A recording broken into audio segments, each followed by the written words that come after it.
And welcome back. Welcome to the KTOR Crash Course. So this course is for backend developers using the KTOR server, how we can create the API. So we'll cover everything here. JWT authentication, export database using the MySQL and all things. All the related things will be covered here. So first of all, we need to create a simple project. If you know, like this is the KTOR project generator. So you can go to this link, pretty easy. And then you can add your project package name. This will be the name basically, and this will be the package kind of thing. So select the version, then configure if you want to change the versions or engine or anything. There can be multiple engines. We'll be using the default ones. Configuration file, we'll be using the YAML. There are multiple versions, right? For build system, you'll be using the CRUD Kotlin. Okay, fine. So we'll be using the version catalog as well. So now after this we need to open that project. So I have already done that thing. So I have already opened that project now. So this is the open project. Okay. So here if you see, it already includes multiple class files, application, databases, framework. But we will be setting up it completely from the scratch so that we know how we can set up these things. We should know everything about this, how this setup is done. Okay. So I'm deleting most of these files basically.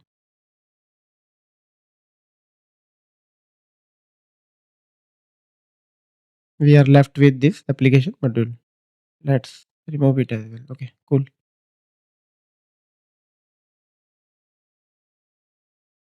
So first of all, what we need to do, we need to add the dependencies. You need to check. Actually, we have added all the dependencies already there.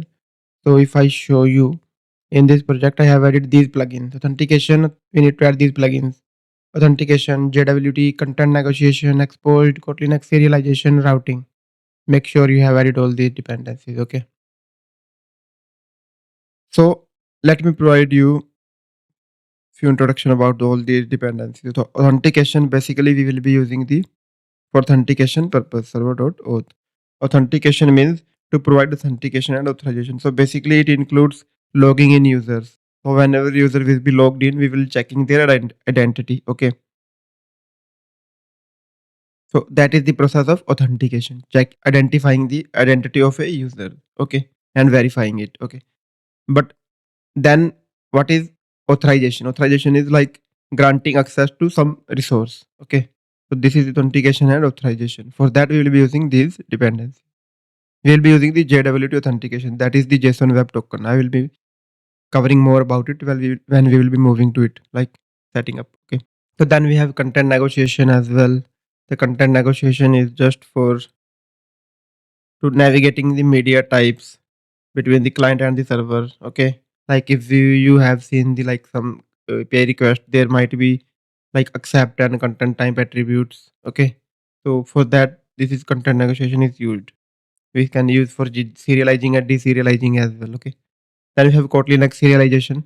So that is used to serialize and deserialize the content in a specific JSON format. Okay,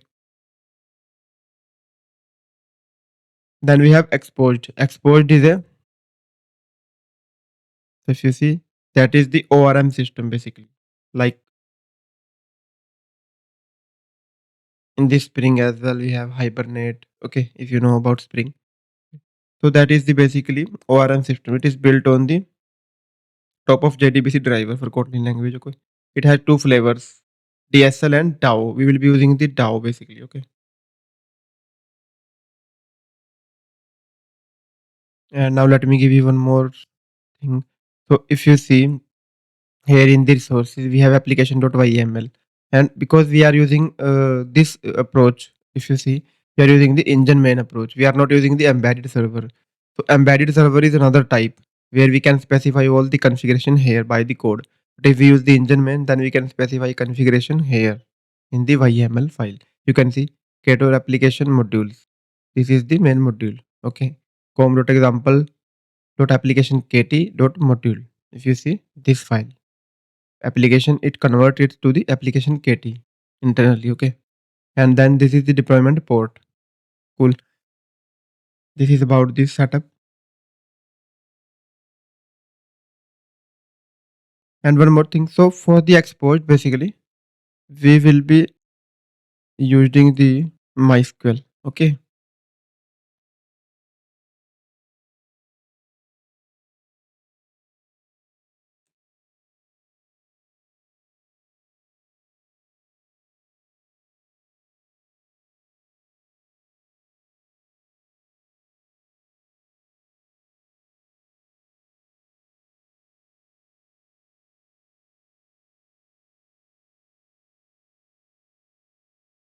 You can see working with databases.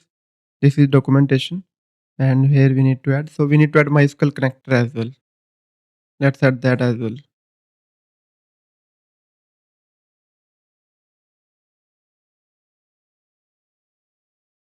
And let's add DAO as well. We will be using the export DAO. So this is the JDBC. Similarly, we have DAO. Okay. And okay, now let's sync it.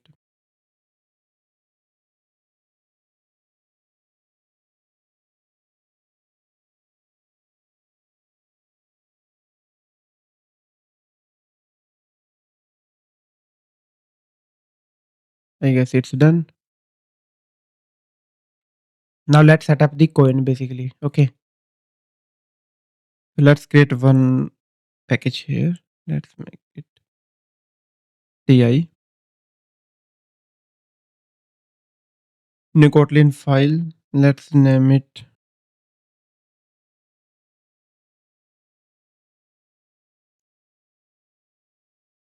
configure coin.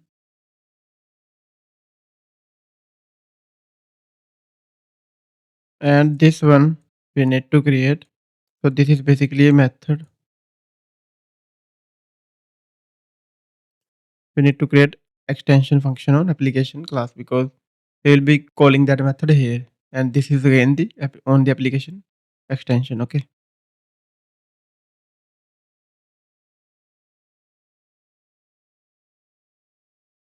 So here we will be installing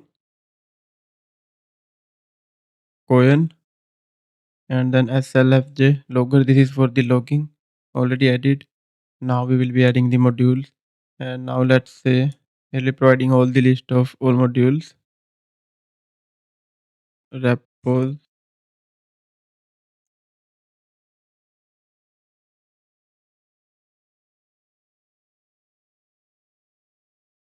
services module. Okay. So as of now, let's add this. Once we'll be needing adding more. Okay. So here let's add one more file, repos module, and create a variable repos module that is a coin module. Here we will be defining all the dependencies. Okay. Now let's create for services as well.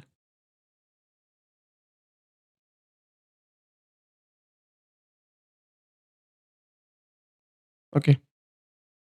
They are included here. We'll be adding all the services we are creating and repos inside here. If you don't know about coin, you can check out my video as well on coin. You can check out like I have covered the coin in the compose multi-platform course as well, and I have a separate video on coin as well on my channel. You can check out that. This is for dependency injection. So this is about the coin setup. Now we need to call this method configure coin. Okay, cool.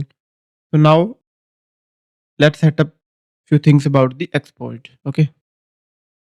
So exploit is basically a kind of wrapper on the SQL statements if we are using the MySQL database. Okay. So it abstracts away the like writing the queries. We don't need to write queries. It provides some like built-in methods. We can easily like write queries. So we will be using the DAO for that. Okay. So first of all, before that, we need to set up few things.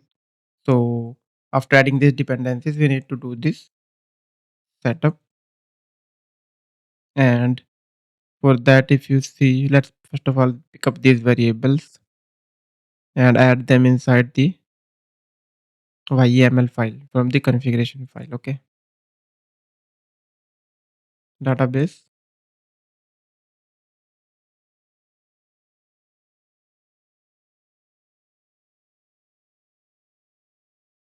So let's add URL.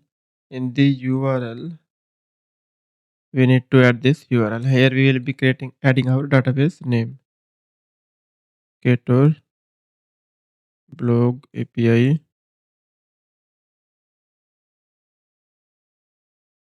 DB maybe. Okay. This will be the database name. Then we have user. Let's say as of now add user root. I will be creating user and then we will be updating it. And then we have driver as well. For driver, we need to go here and we can check up.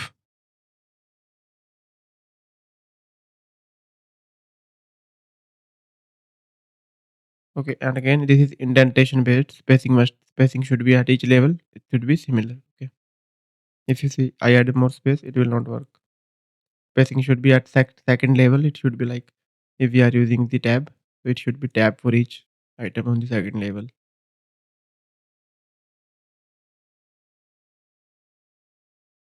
Then let's add one DB package here. And inside that, let's add the init DB.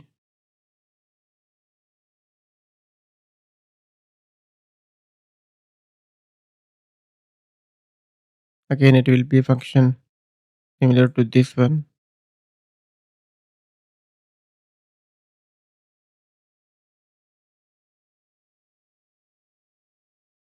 Let's rename it. Actually, we just added by mistake.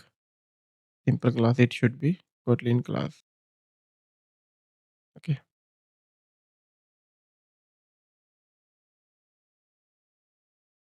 So here we need to fetch those variables from the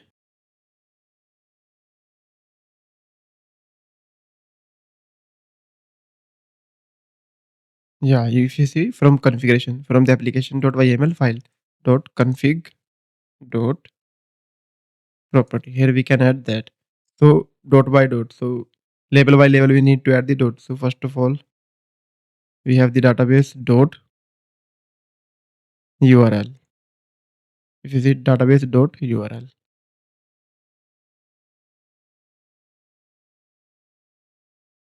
Dot get string. Get string. And then we have user. Okay, then pick up driver.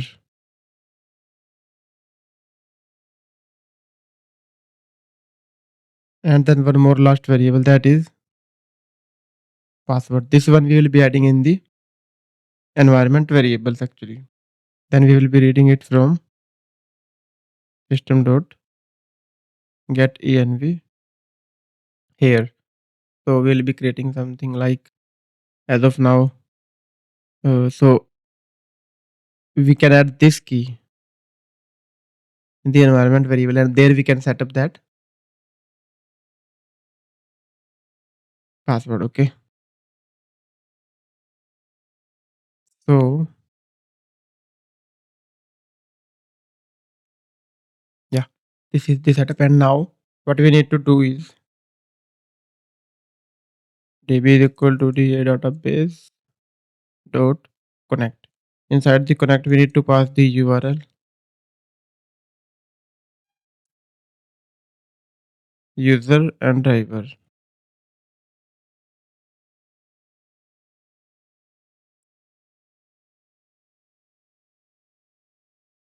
Then we have a transaction block here, which will be used to initialize the classes. I will showing you whenever we will be initializing classes. Okay.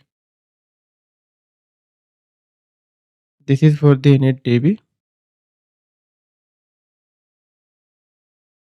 Next we will be adding the MySQL database and all other stuff.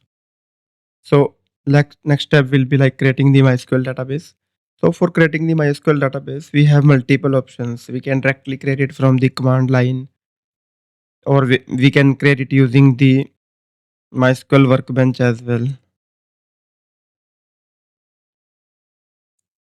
So this is the software basically. I will put the both links in the description of the video, like how we can do it using the MySQL command line and how we can do it using MySQL Workbench.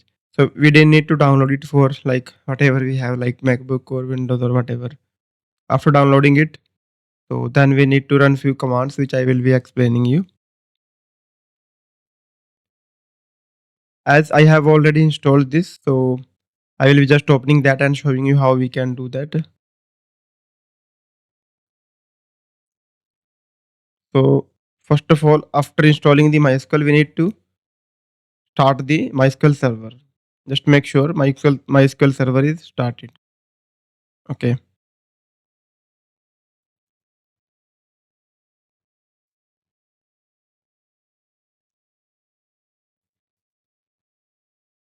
It is started if you see.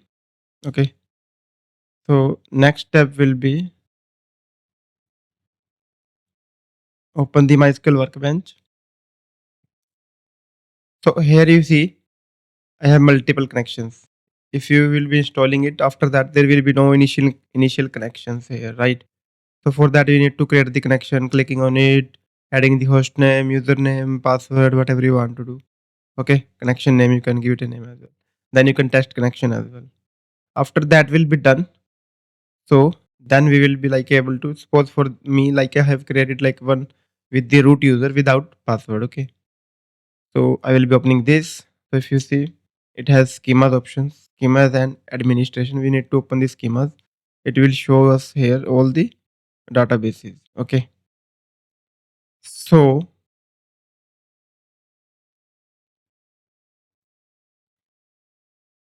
now next step is using some commands.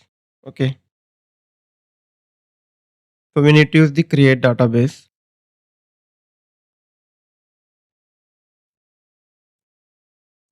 Create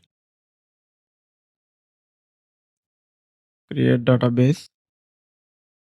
What is the name? So we can use like this. Okay,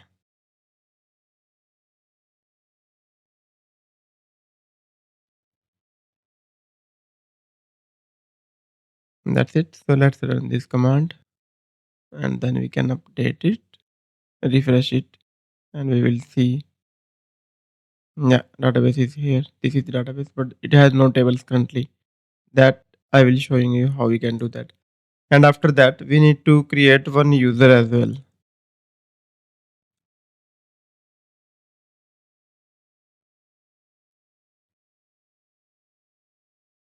At the rate localhost. Okay, it is done. Now we need to grant privileges to this user. So this is the user. On this database, we need to assign this user basically what kind of operation it can perform. That is called granting privileges.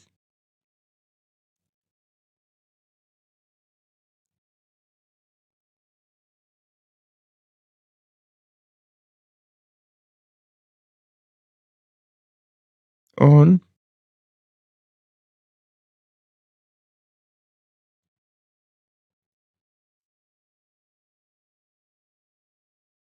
database name and star. So basically, it means on this database, all tables. Star means right. Okay, and then we have two. Which user? This user.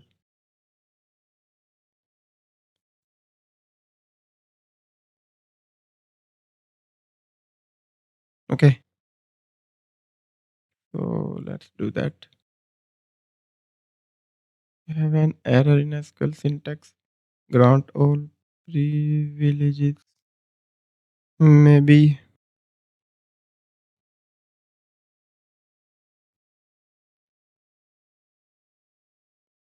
some user already exists. That can be the issue. Okay, let's try. Um,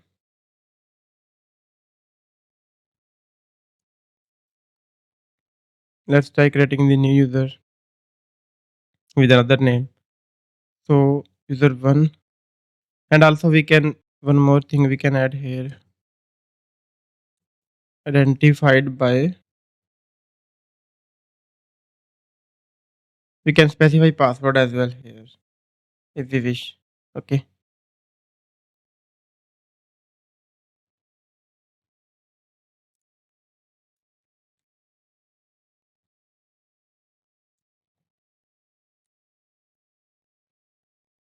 If you see,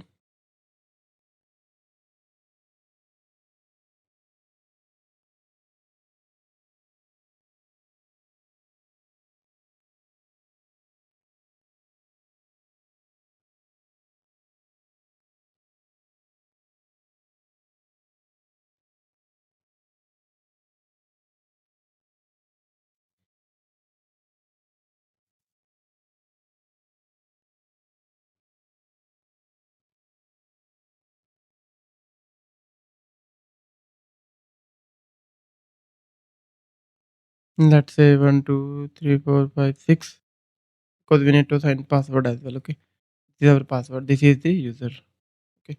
Let's create a,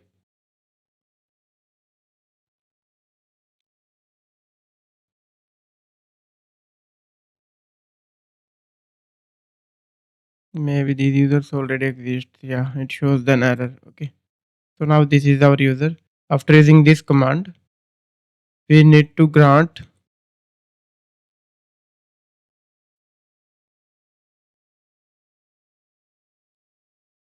let's undo and to use that query. Yeah. On this database, we can assign this user. Okay. You see, it's successful. You can see here. So now it is assigned. Now let's make changes there, and I will be showing you whenever table will be adding. We will be adding that directly from the code basically. The export will be automatically adding that once we are defining the tables. So, and with this name, we need to add the password parameter as well. Okay. In the system environment variable, just make sure that you have added that. Now let's update the user. Yes. So this is the username now. And what is our DB?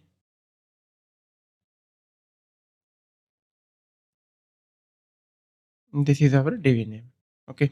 And localhost will be same. So this is done. Now here, whenever we'll be adding the tables using schema utils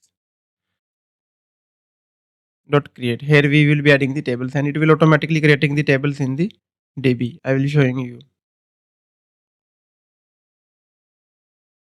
So this is about the connection, and now let's move on to the next part. That is the user entity and repos. Okay. So first of all, let's add the user model.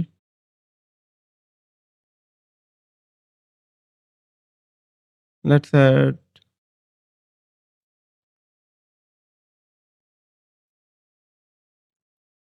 one package domain. Then we have models, and then we have user class. This will be a data class. Again, as I said, we need to work with the JSON things. So we will be using the Kotlin serialization for JSON encoding, decoding, all that stuff. It have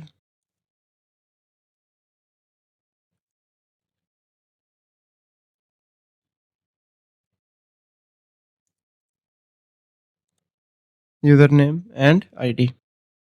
Cool. Now we will be creating the user table basically. So table is the core abstraction of defining database tables in the export basically, right? So this class provides method to define various column types, constraints, all that stuff which we define in MySQL database, that will be done using the creating the table. Okay. So I will be showing you, if you go here, DAO, table types, you can see we have multiple table types, int ID table, long ID table, simple ID table as well. Okay. So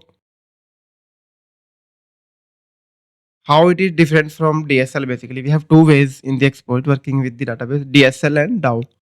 So domain specific language DSL is different than DAO. So in DAO provides more abstraction. In the DSL even we need to define primary key as well, but it provides like int ID table will provide the automatic auto incrementing primary key automatically. It will add. I will show you. So we need to use this table.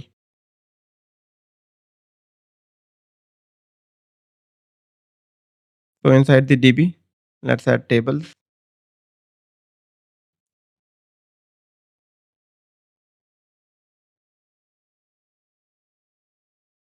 Let's refactor it. Users table and int ID table. So here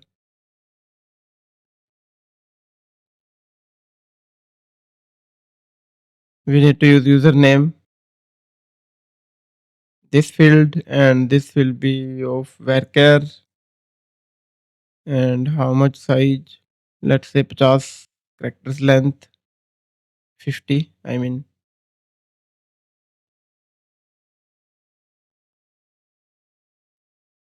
and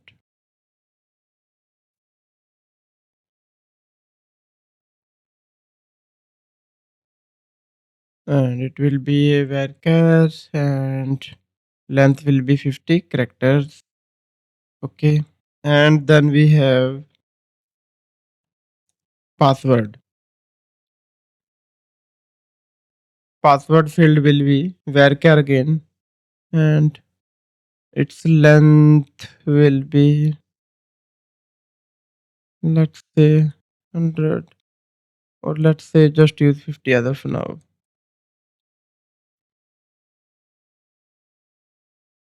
Varchar is for string, okay, in the MySQL.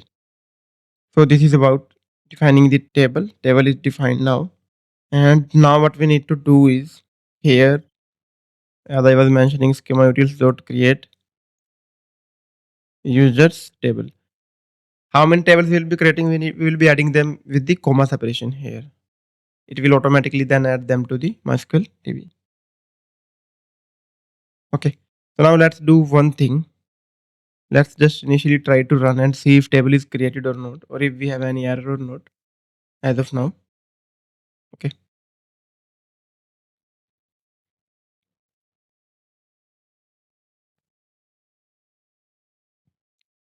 We see there is some issue. Okay. Access denied for user Ktor blog API database user 2 at the localhost using password. No. Using password. No. It's showing. What is the password we are using? Okay. Ktor blog. I think I have like this password. I forgot. I was not API. Okay. And also one more thing. We need to add this password as well here. Okay. Now let's try to run it. If you see, it's working. We missed this password basically. That's why it was showing error. So this is now working, and if we go here and update it, and if you see, this is now updated. User table is added. If you see, and if you see, ID is int AI auto incrementing primary key PK. Okay. Username password we added them manually, but this one is automatically added. That's how int ID table works. Now let's create the user's entity.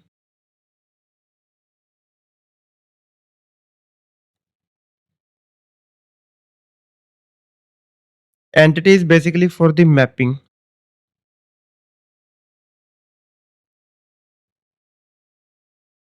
So this is a kind of a similar to the database table. This one. Okay. But entity we need like kind of a mapping of this database table with the Kotlin objects. How we can work with this database table in the Kotlin. That kind of mapping we need to create using the entity.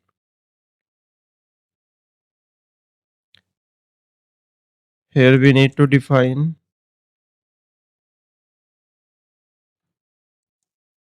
entity ID. What kind of entity ID we have? We have int.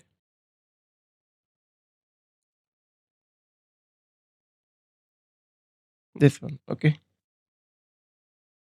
And then we need to extend int entity, passing the ID there. Okay, cool.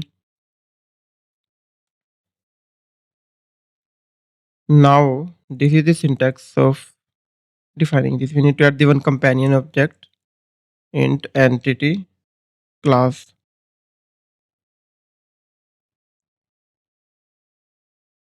of its self type,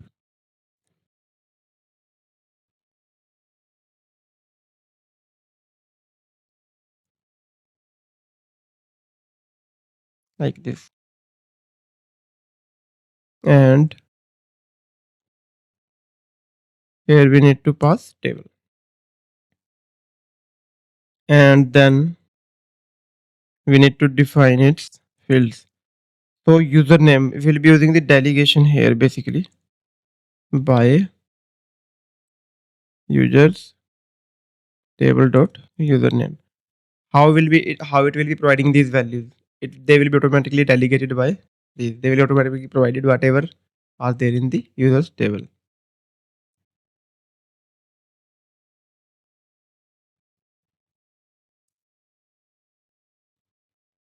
And now let's add one extension method basically, or you can say util.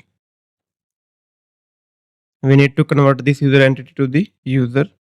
So we will be adding that here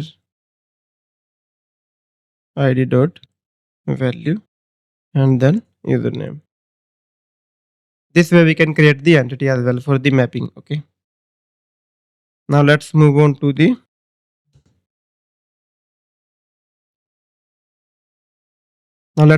creating the user repo. Before repo, basically we need to create few more classes. I will be like explaining you. So first of all, let's create the register request class. This will be like basically request data. Whenever user is calling the register, registering the user API, okay, user registration API, you can say. So it need to send some data as well, like username, password, email name, etc. For that, we will be using this register request. Again, it will be serializable.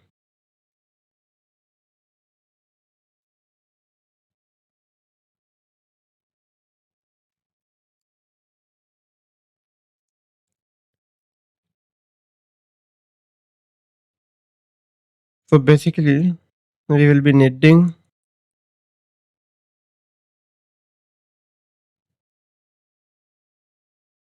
username and password.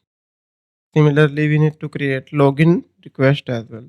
For login, we will be just adding, we will be needing the username and password.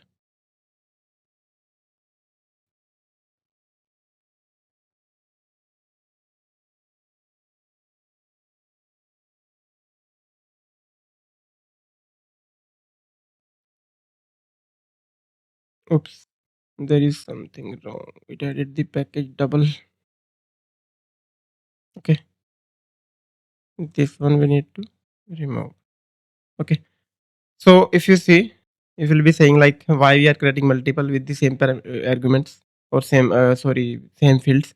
So if you see, register request also have username and password, but this can change. It can have email, name, many fields. That's why we are using it separately. Okay, and finally we will be adding the repository. So again, if we are following the clean architecture standards in the domain, we can define models and repos. Okay, let's add repos. We can define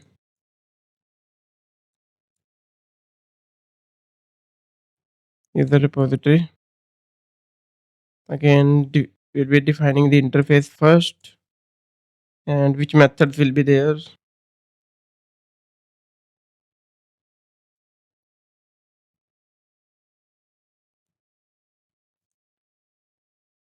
Create user.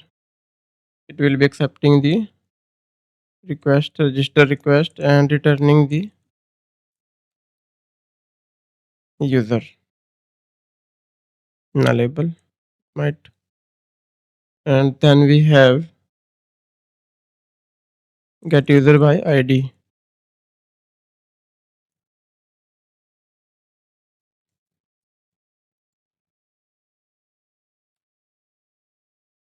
Okay, then we have authenticate,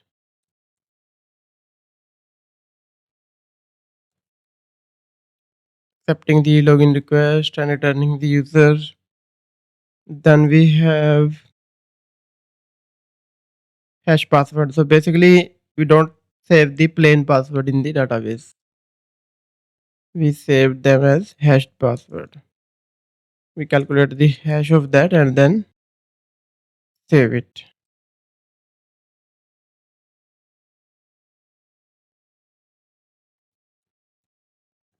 Then we have verify as well. In case of verify, it will accepting two parameters, plain password and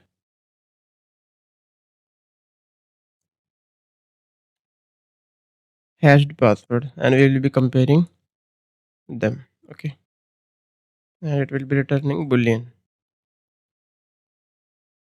And for this hashing, basically, we need to add one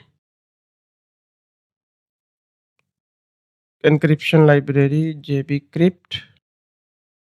I can see this JBCrypt with this package. I will add the link in the description. Don't worry.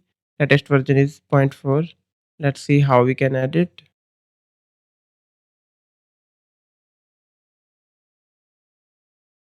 Yeah, group ID artifact version. Okay, let's add it.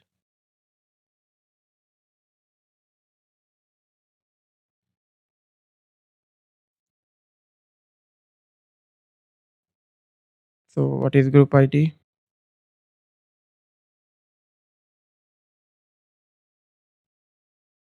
And its name, and what is version?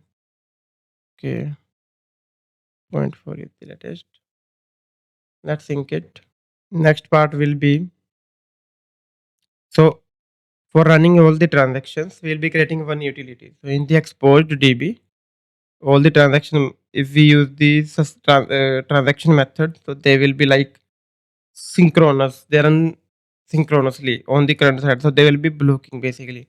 So we will be doing that using the asynchronous way. So we will be creating one utility for that, suspended transaction. Okay, and instead of using that again and again in multiple places, we will be creating one utility. Okay, and that will be using at multiple places. Let's add one utils package and one Kotlin class DB query, and this will be kind of a suspend function.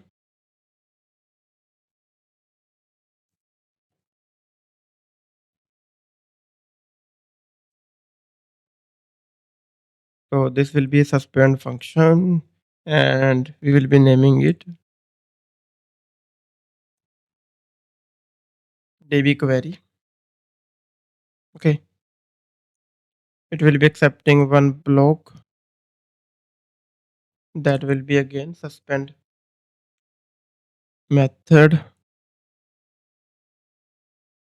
And so let's add one generic parameter as well. Why I will be showing you. So for that we need to add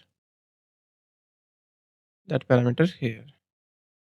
So basically, whenever we will be doing something like with some, let's say we are inserting the record and we are returning record as well. So we need to return some kind of data from the transaction, right? That is the type of this block. Whatever we will be executing, this will become more clear whenever I will be trying to run it. Okay. So this kind of data we will be returning from this block as well, and same data we will be returning from this method as well. So whatever this block will be returning, same data we will be returning from this method. That's why return type of both is T. This method we will be using, and if you see, and that's it. Let's make it basically nullable. Actually, in some cases it may come null as well. So if you see, whatever we have inside this transaction block, that will be returned automatically. Its return type is T. So that's why it's this method's return type will be T, because this method will be returning whatever inside this block last statement. Okay. I will be explaining it more whenever we'll be using it. Repository implementation.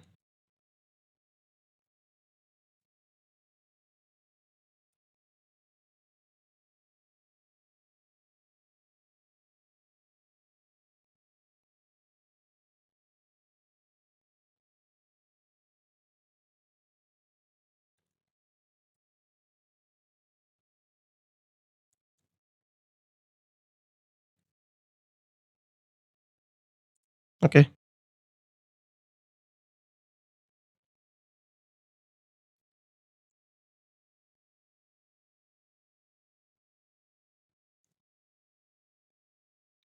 Override. Let's define them one by one. So we will be using directly the return DB query. Inside this, we will be performing every transaction DB query. So whatever this DB query will be returning again, that will be returned here. So this is the user type basically. If you see here, so for that query, it will become user. They will become user. So this block will also be returning user, and then this method will also be returning user. If you see inside here, we need to return the user. That's why we are calling the return. Whatever will be returned from here, that will be returned by this method. So first of all, let's do one thing. User entity dot find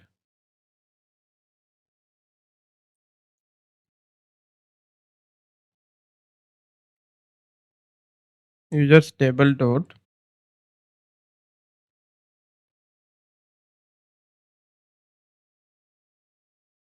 username equals request dot username. We need to compare username if user exists or not. If user exists, we need to return user basically. So what we can do is, let's get the user first.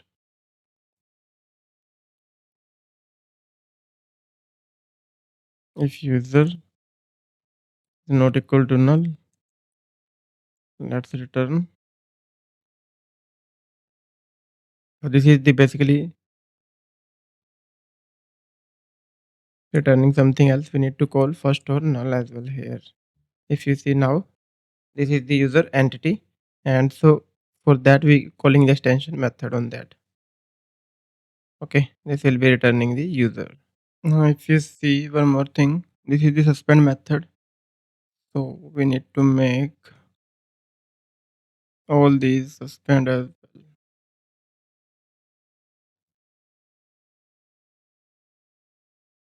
Okay.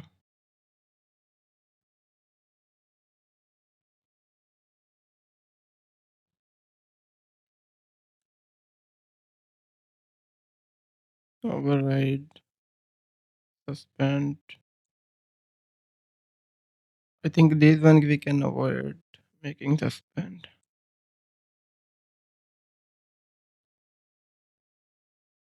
Okay. Meanwhile, one more thing which we forgot, we can add dispatchers as well, whatever we want to, on which dispatcher we want to use. We are running on IO dispatcher. Okay. Now let's see what is the issue here. Why it's showing this? Okay. I will check it later on. So meanwhile, let's create. So this is the kind of a thing. So if user already exists and not null, we can return that. Else we will be creating the new user and inserting that. So maybe that error it was showing only because we have not written the statement after this if, because it detect that it's not able to find like, yeah, whatever it's returning DB query. If is the case here, but else, what is the else? So that's why it was showing that error, I guess. Dot new. So we can directly use the new here and specify the fields.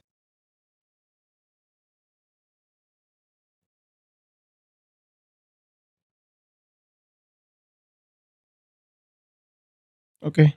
So basically password will be the hash password.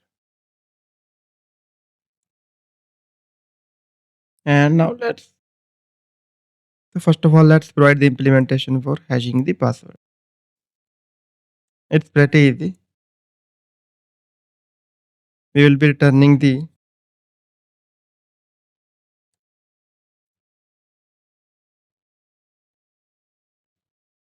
bcrypt.hash password.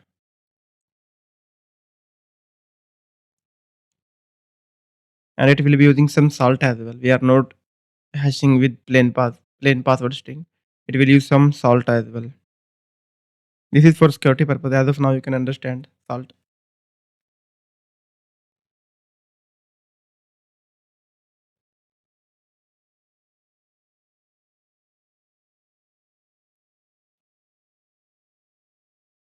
It has pretty easy methods. Plain password, hashed password. For checking password, hashing password, just if you see these two lines and we are done. Okay, so this is the hashed password here which we will be using.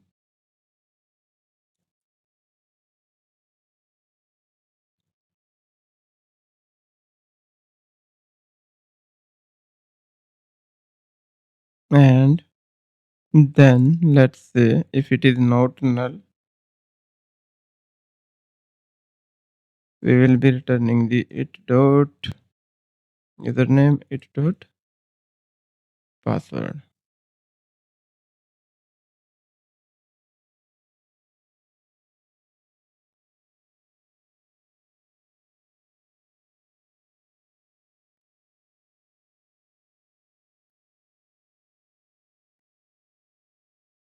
You can directly replace dot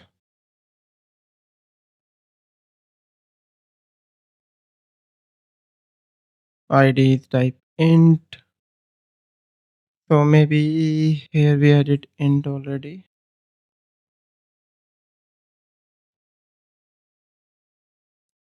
Okay, let's do it here. So this is like it will be creating the new entity and returning, converting that to the user, whatever is returned by new method, then it will be returning the user. So this is for the registration. If already exists, return that. Otherwise, create the new user, insert that, and return. Then let's move on to the next method, that is get user by. Again, first of all, we need to use return db query, and here we will be using the find by id directly, and whatever is returned from there, calling the to user on that.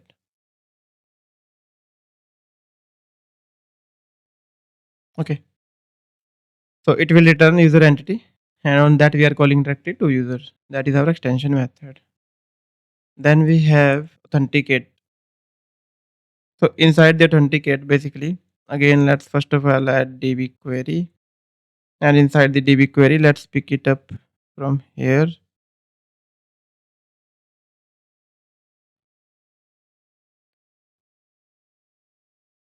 So first of all, it will be checking if user exists, and take if, we can call take if. So if it is not null, then we can consider it. That's the take if. So then here we can verify password. If you see the plain password request dot password and the hashed password. Okay, and it will be comparing them. So this will be considered if inside the condition inside the take if is true, only then we will be considering the user. Okay, otherwise it will be returning null itself.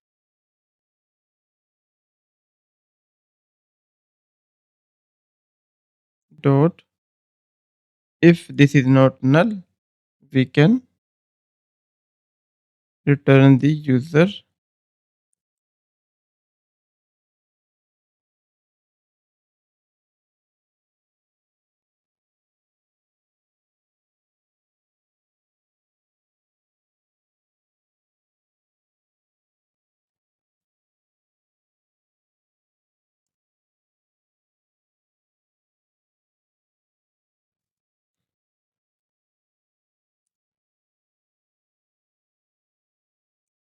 we are returning username.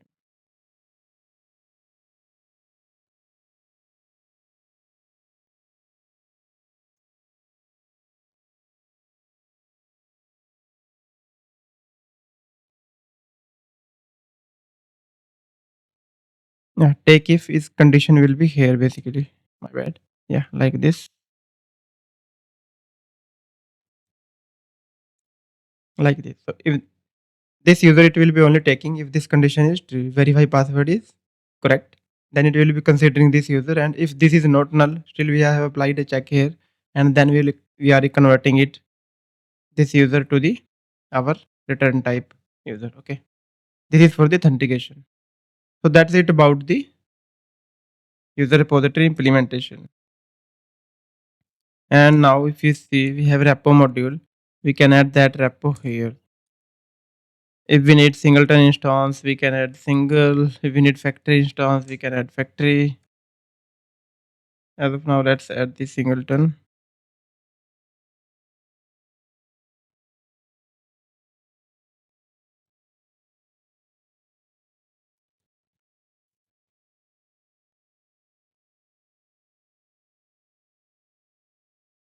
Okay. And now we will be moving on to the JWT authentication. So basically, JSON Web Token is an open standard that defines a way for transmitting the information between parties, like if you see client and server. Okay.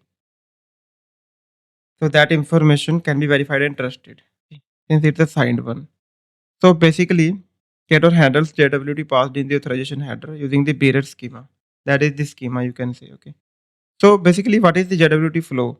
So if explain you, so let's say client makes a post request for the login with username and password. Okay. Then if the credentials are valid, the server checks if username and password are valid.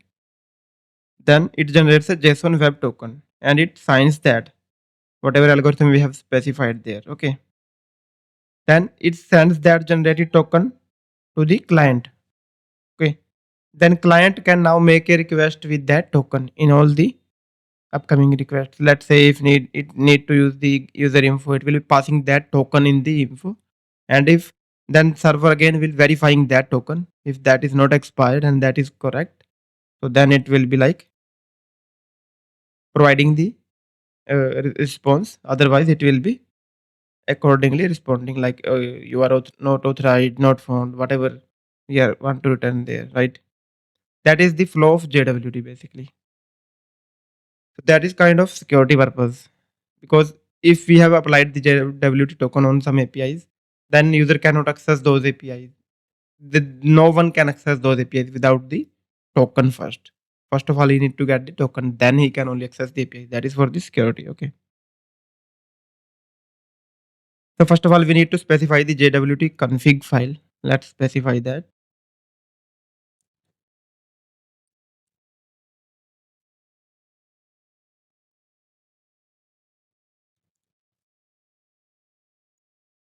JWT config. So inside this file, we will be adding some methods. First one will be we will be generating the token. Again, we will be calling them mostly in the application module. So we are defining them on the application as an extension. Okay. And it will be returning string. Okay. Return, try. We may have some exception as well. Okay. And in catch,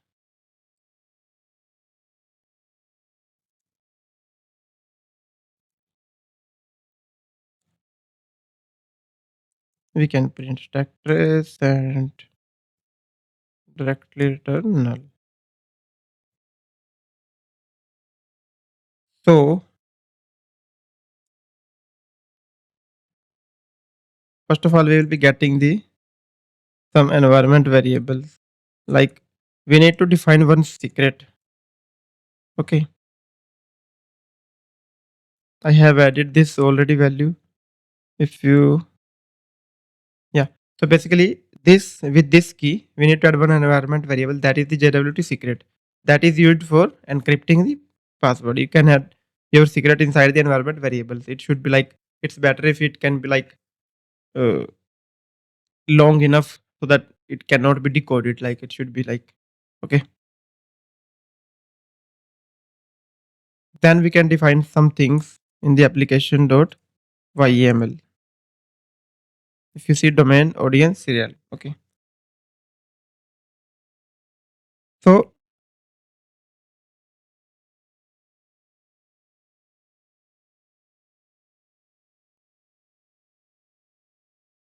domain is our server domain basically where we are executing it. So we can specify localhost here.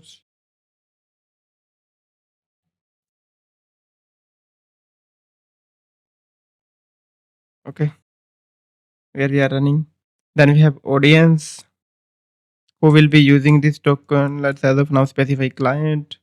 Then we have realm.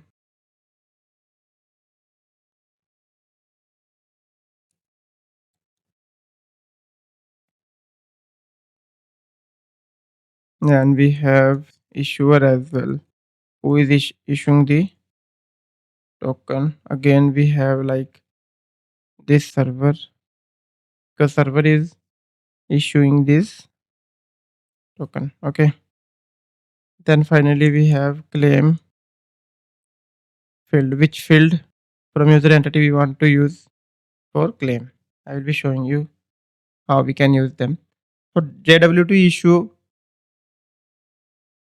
issuer is used basically the entity that generates the token. Okay. So here we are using the server to generate the token. That's why that is the Ktor backend is the issuer. JWT security is used to sign and verify the JWTs, right? So it should be kept secure. JWT audience is who is meant for, who is this token meant for, like who are gonna use this. Okay. So now let's go back. JWT config, picking up this from the environment variable and picking up rest of the variables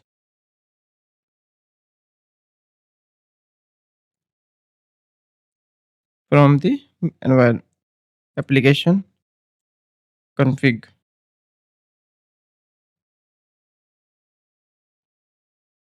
JWT dot issuer.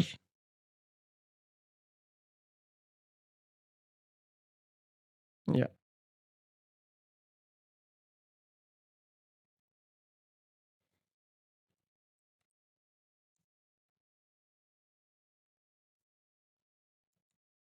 Dot get string.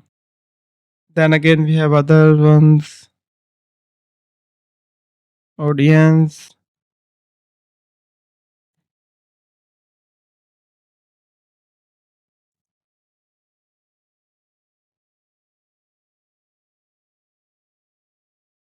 Claim field.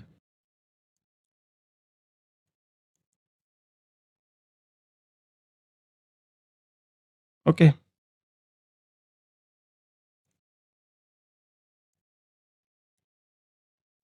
Then we can specify expiration time. How after how much time token will expire. Then user basically renews that. So basically we'll be setting it up as of now. This is in minutes actually. 24 hours into 60 minutes. So how many minutes will be in 24 hours? We will be setting it up for one day basically. 24 hours.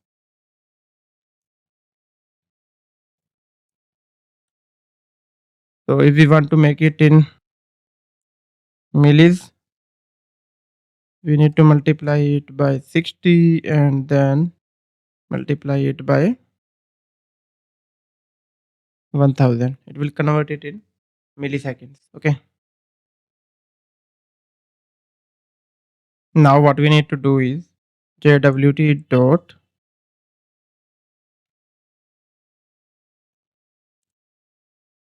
create Then with issuer, let's specify the JWT parameters one by one. Dot with audience dot with claim field we will be using the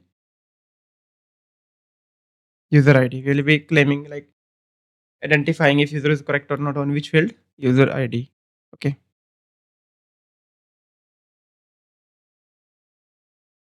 Then with expires,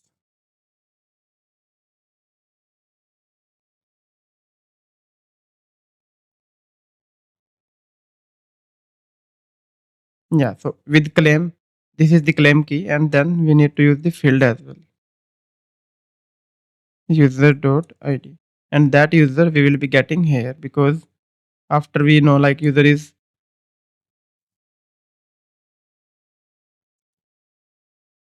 correct, credentials are correct, then we will be passing that parameter here, whatever is found in the database. According to that, we'll be doing all this stuff.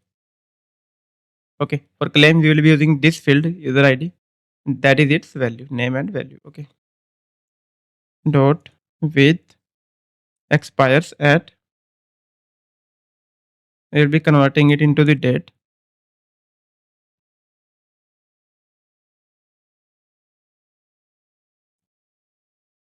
Dot current time millis, current time plus what we have specified in millis. Current time plus 24 hours. That will be the expiry date. Expires at. Okay. Then we need to sign. So we'll be signing it with, there are multiple algorithms. Here we need this secret for signing. Okay. We are using the HMAC. There are multiple algorithms. If you see, we have RSA and many ones. Okay. They are basically the encryption algorithm. Don't worry about them. You don't need to learn about them basically as of now. You can study them if you want to like learn later on. So yeah, that's it. Final step is the basically sign. This is for generating the token. And one more thing, what we can do is we will need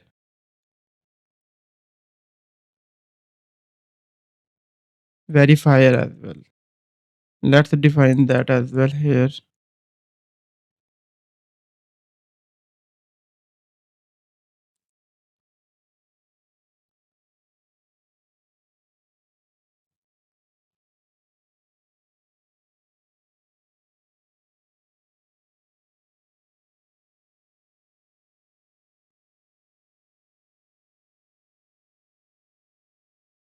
Again, need these fields. We can pick them up. That is for generating the token. This is for setting up the verifiers, the configurations. I will show you. And now what we need to return is dot require algorithm dot at mac secret. Again with issuer with audience, and finally build.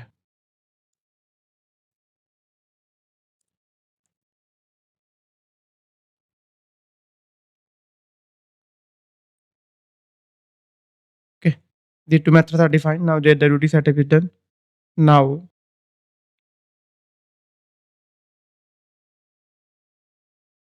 once we will be using them, I will be explaining them, each of them, where we are using them.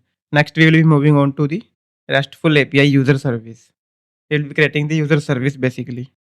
So let's create the user service in the domain services.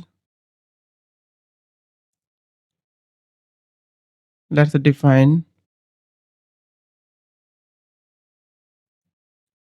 user service. Again, for testing purpose, we define mostly interfaces, suspend function, register user. So basically, mostly we'll be interacting from the like routing. We'll be interacting with the service, and we don't know how service is returning us the result. Will be only interacting with the service. Service will be internally interacting with the repositories and all other things. Okay. Request and returning the user.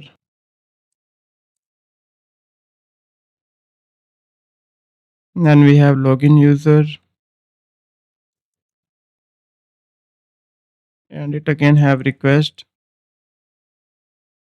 login request. Then we have get user by ID. We can specify ID of int type. Yeah, that's it. Now let's provide its implementation. Where in the data section,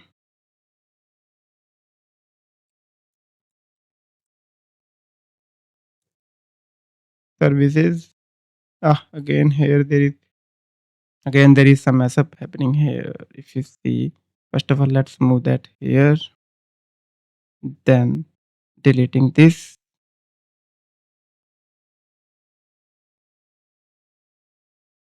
Why it's not showing?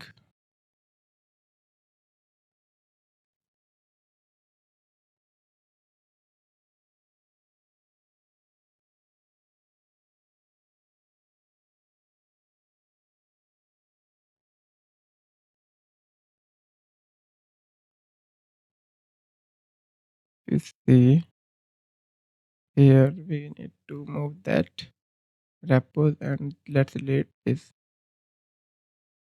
Here we need to add that now, and its implementation.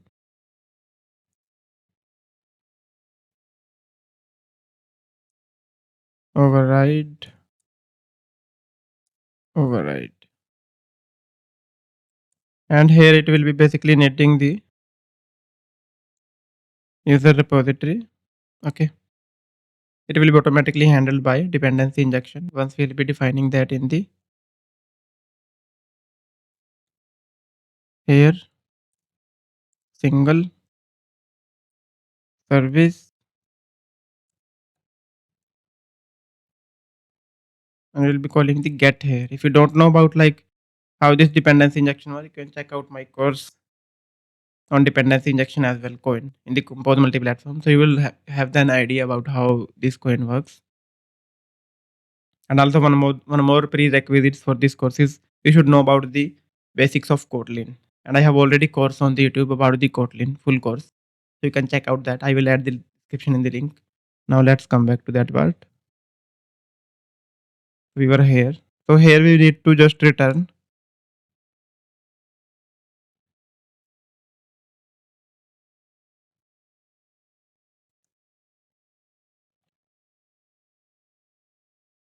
dot create user, and that's it. And here also authenticate request, and here again just call the get user by ID. So that's it about the user service as well. Now let's set up the security, the JWT thing. Let's define one class, configSecurity. Again, this will be a method on application extension. Again, let's pick up two fields.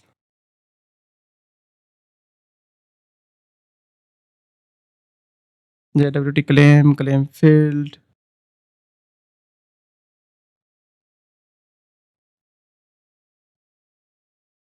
Whatever we'll be needing, we'll be using, otherwise we'll deleting that. And we need to install authentication and JWT. And here using this block, we can specify that we need to use Auth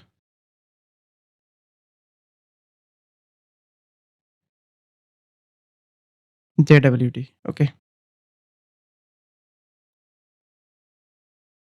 We will be setting up the things here. Realm, JWT, Realm.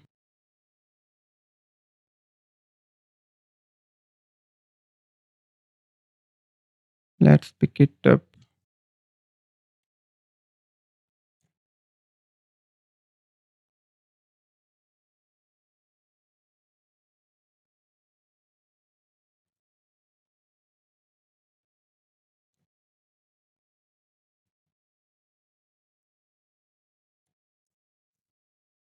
Okay.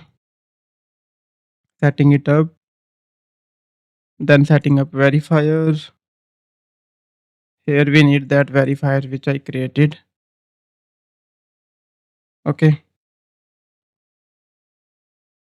If you remember this one, here first of all, let's get that, and then we can use that here. Then we have validate. So in the validate, basically, we will be returning the user data here. So from the credential, it provides us payload. And from that payload, we can get the claim using the claim field. And then we can use as int.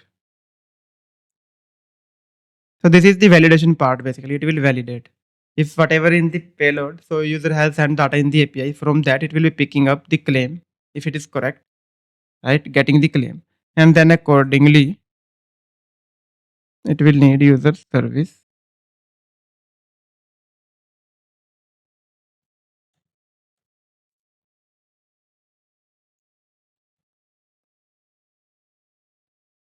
Get user by ID. Okay. So basically, this is for using the JWT principle. Here we are using the user ID as JWT principle, which is used for verifying. While we will be verifying the APIs, we will be getting logic this way. It will be automatically verifying, picking up the payload, getting the claim according to the claim field, like ID field. It will automatically pick up from the credentials ID field from the token, right? And then returning the user ID. And then we will be using this JWT verifier while validating the JWT authentication in the API request. Okay. Now let's add this config security.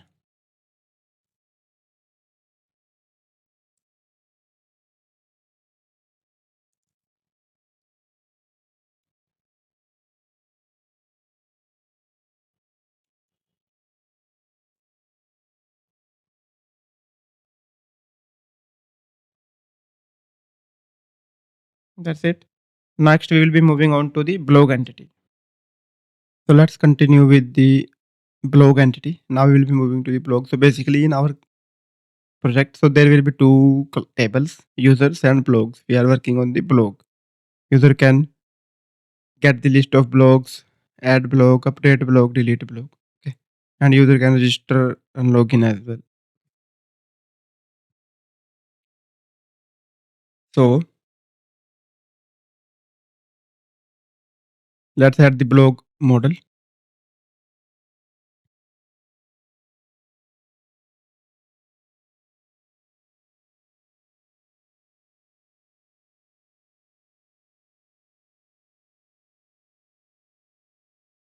Again, this will be serializable. What fields do we need? Int ID,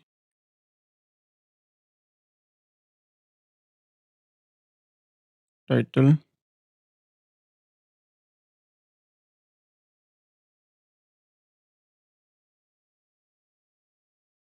content. This will be the blog content.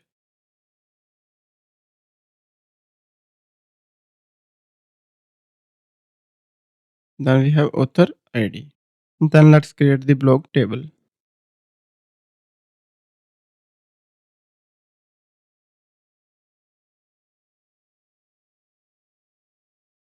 Let's copy this.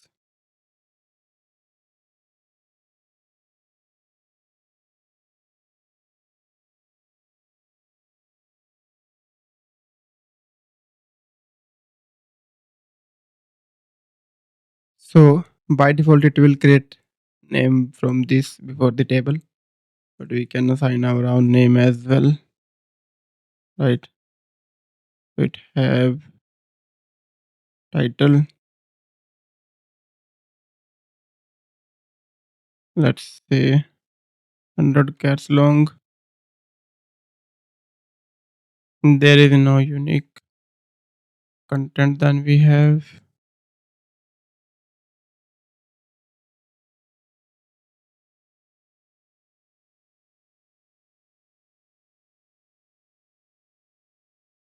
for large texts we can use the text. For simple small text we can use the varchar. Okay, with limited length, but content can be of any length, so we can be using text. Then now we need to define the foreign key as well.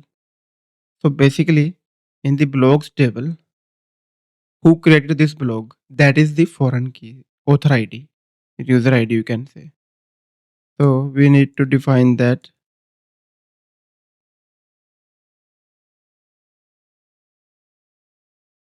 using the reference. In the reference,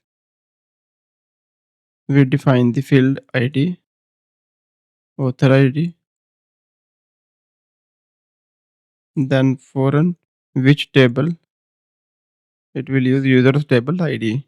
That means user ID. Then all delete. What we need to do?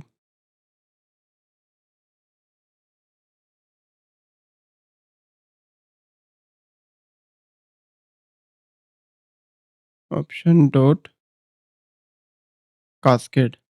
It means if data is deleted from the user, it will delete from the blog as well. Okay, that's it.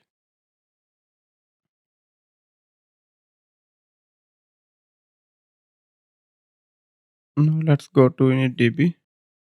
Because every table we are creating, we need to add it here. Either we can use using the comma or we can add this separate. Okay. Then we need to create blog entity.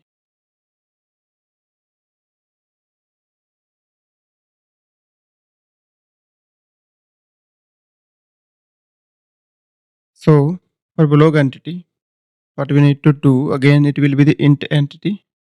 That will be the same, but we need to change this to blog. That is already changed. And instead of this, we need to use the blogs table. And here also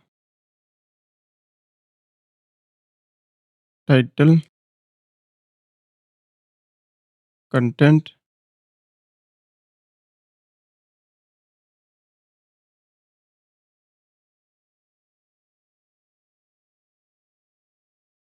then one more thing,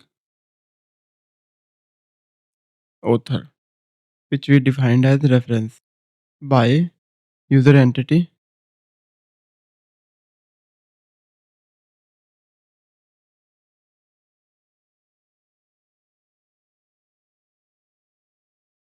referenced on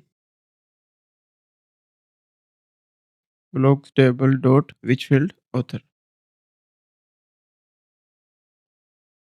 This is a, you can see, infix function called on user entity, user entity. So user entity referenced on blogs table dot author on this author field. From that it will be picking up this author field. Then let's add few requests like login. We'll be creating the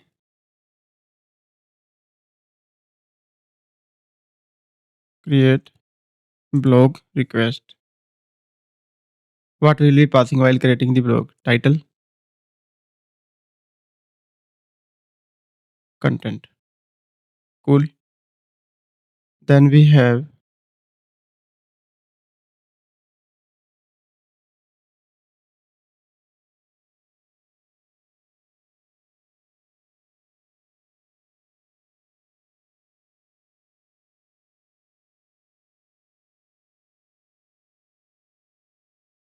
update blog inside the update as well, but they will be optional here.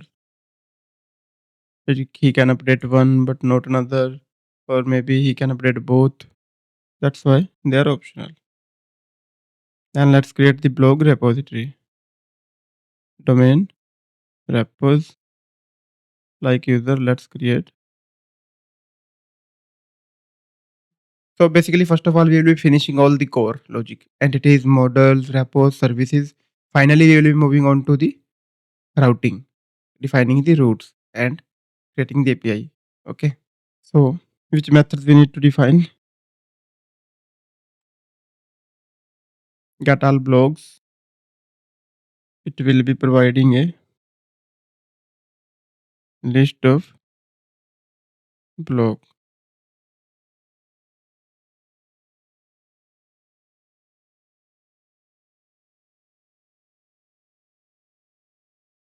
Then we have update blog. We will be getting the ID int here plus request of update blog request, and it will be returning the updated blog. So ID will be inside the API path like this. Suppose we are doing update blogs, then here 123. This will be the ID calling the update. The method type will be put for that. Okay. So and then we have delete blog.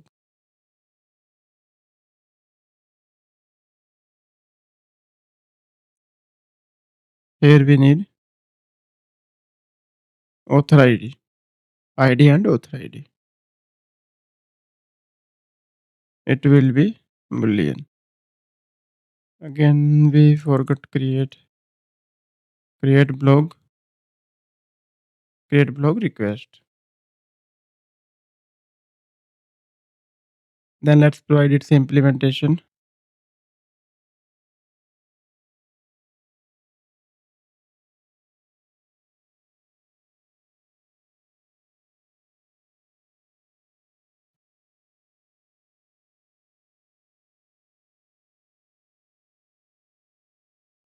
I don't know why it's creating the directories inside this while I'm adding the each new file.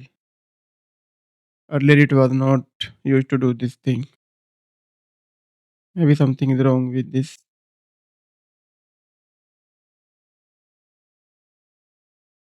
So in the implementation,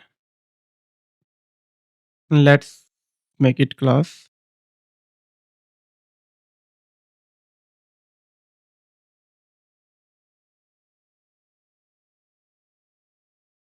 Extend that and add the override.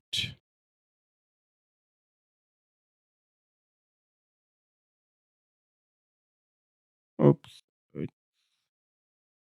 it picked up. We picked up user repository methods. So we can implement them. Okay. And it will be accepting the. No, actually we are using the DB query, so we don't need to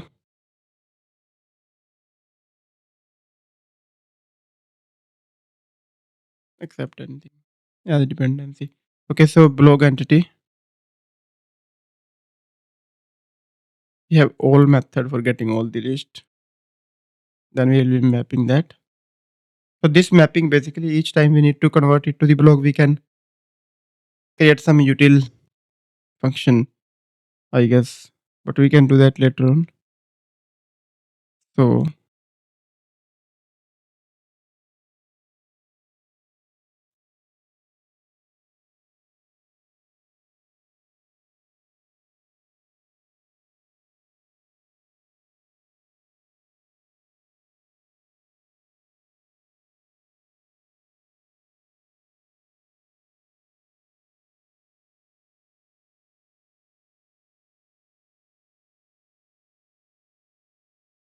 ID. From ID we need to get the value.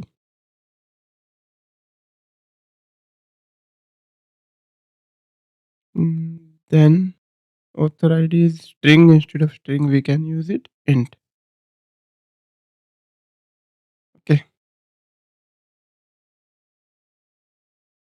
This is done. And now create blog. Return DB query. And inside the DB query we will be creating one entity first of all. That will be the blog entity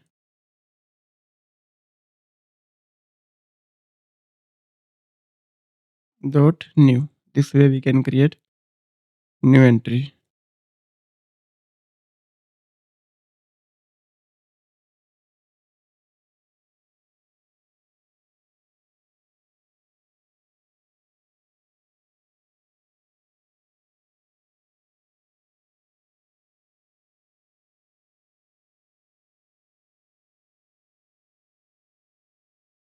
So for this case, first of all, we need to get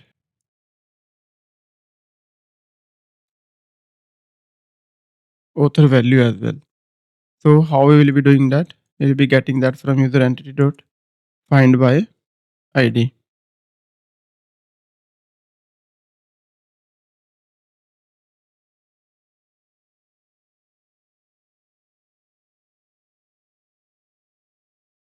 So in the create blog, we need to get the basically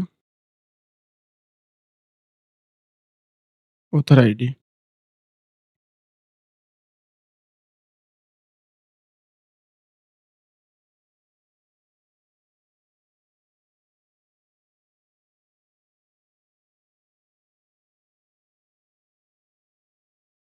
Okay. Because we are creating blog, we don't need blog ID. Blog ID is not there yet. Okay. So here by author ID, we will be getting this author value and assigning this to author.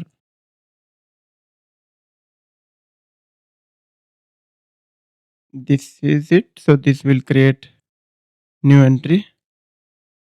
Then finally we can return the blog.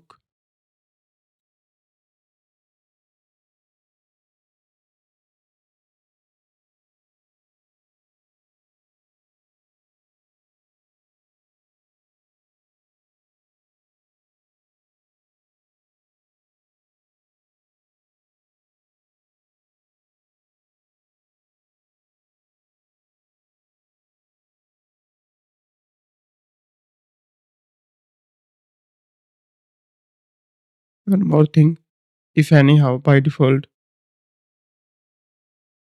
we didn't found any user, so we'll be returning from here null. Okay, so that's it. Now let's come to the update blog. So in case of update blog as well, we need few of these things. Let's copy that. First of all, we will be getting the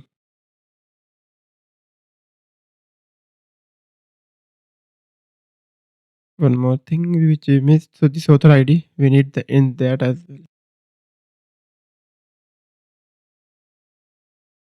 Okay.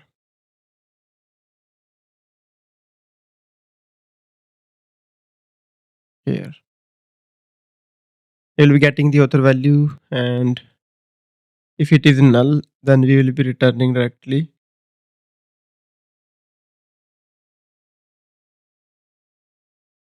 Or otherwise, we will be applying check on this.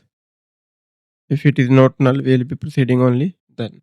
Here we will be applying one more check, that is the blog. So blog entity, because we need to update. So first of all, we will be fetching it from database. This is the blog.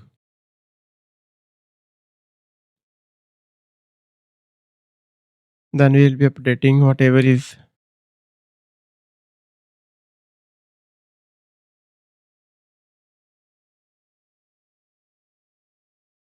Then yeah, like this we'll be doing with content, blog.content, and title and content. That's it. And then finally we will be, so here basically we can skip this author ID step as well, because mostly we'll be getting it from the blog itself here.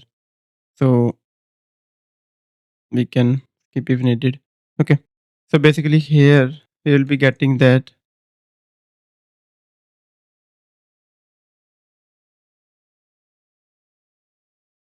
My bad.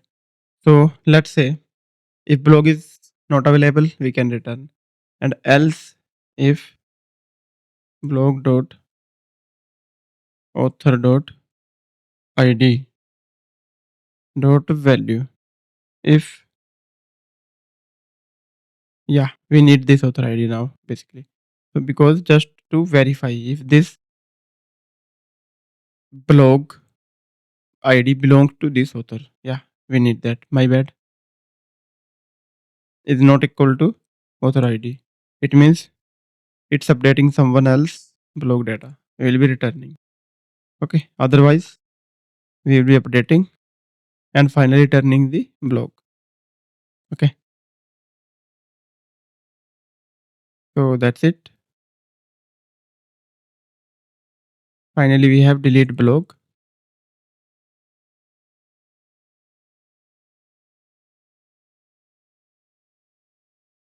So again, it's pretty easy, similar to the update. First of all, we will be getting the blog if it is available. If not, then returning and then checking its author ID. Okay. And finally, if it's available, we will be deleting it and returning the true. And if anyhow there is some exception, we can return false.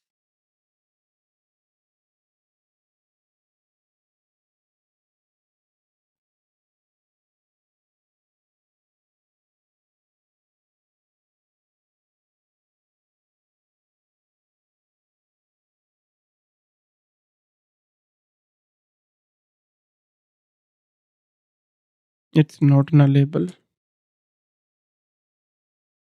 We can return false.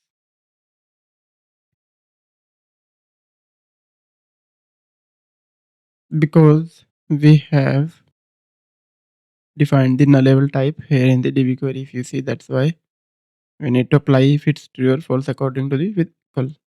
Okay. So that's it about the blog repository. Then let's add it inside the repo module Koin for dependency injection.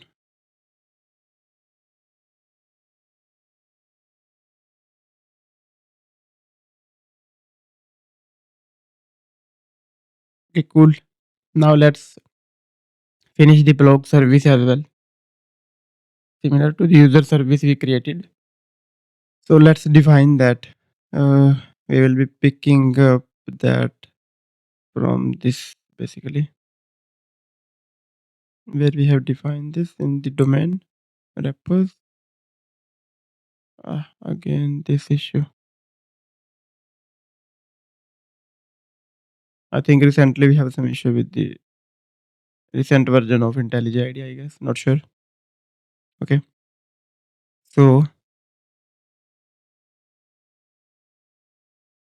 similar to this, we will be adding the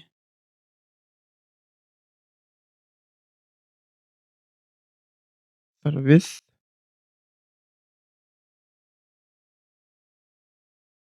Methods will be mostly same. Then we will be providing the implementation. So here we will be, again, if you see I created this, it again created the directory inside that. So let's basically see that how it's doing that. Why it's doing that. If you see, I am here And here I want to add one new class.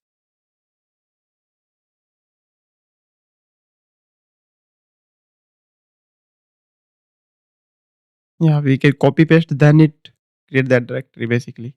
If we create a new one, then it does not.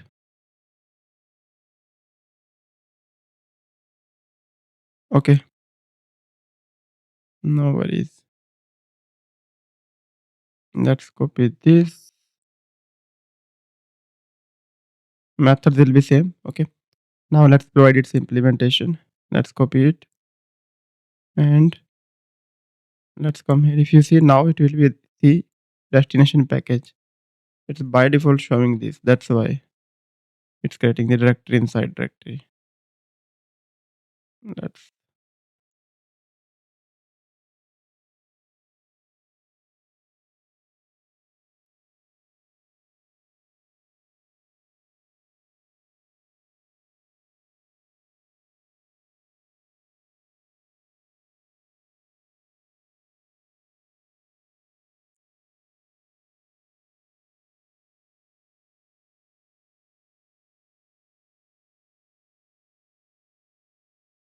so it will be needing the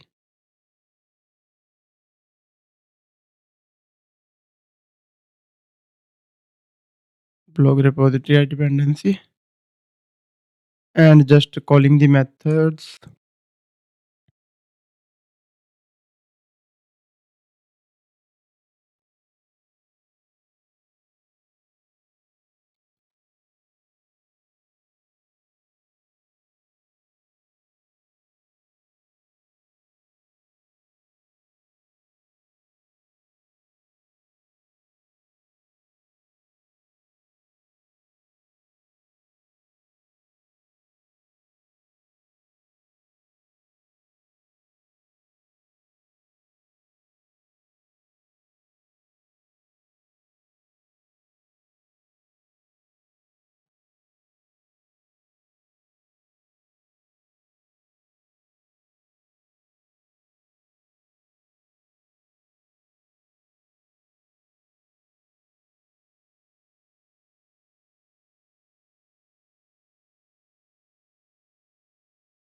And that's it. Let's add it inside the services module.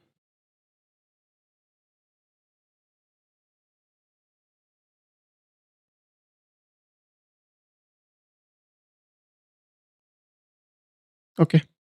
Next step is about before creating the routes. So let's check one thing. So let's check for logging if that is set up or not. For logging, we need to check one file basically. If you go, yeah, in the resources, we have log back. Yeah, we have log back. And this file is already there. We need to make sure this file is there. So basically, this will be created automatically while we create the project. Here we need to instead of info, we can use the root level trace for tracing the API calls. Okay. And second step is we need to apply content negotiation as well. As I mentioned that this plugin will be automatically set up when we create a project, but we have deleted that content negotiation. So that is used for like setting up like what kind of data we are accepting from the API, what kind of data we are passing in the API, that kind of things like accept, content type, those attributes in the request and response headers. For that, we need the content negotiation. So let's add one file for that. Let's add it in the root. We can refactor later on. Configure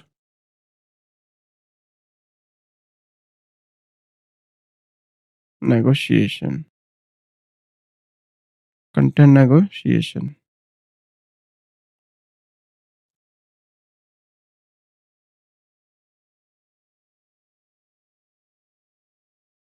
It will be a function on the application as an extension function. So here what we need to do is we just need to install content negotiation and then JSON Then inside that we can configure some things. If we need like pretty print, it will be formatting the printed requests in the logs. Okay, in some better way. Pretty print. Let's call this inside the application. Let's call this here. Okay, that's it. Now let's move on to the routing part. That is the important part. So now again we need to create some data classes, like we are returning the login response in some class, right? For that we need login response. So let's add them. Let's copy login request and add it. And login response. So here we already have username. Instead of password, we will be returning the token, JWT token, and one more field that will be the ID. These three fields we need, and again serializable because we are passing it in the JSON form. So now let's add one directory for the root. In the root, let's define two roots. This is one for user roots, and again we will be creating the extension functions on application. Okay, and for that we use the routing block from the routing plugin.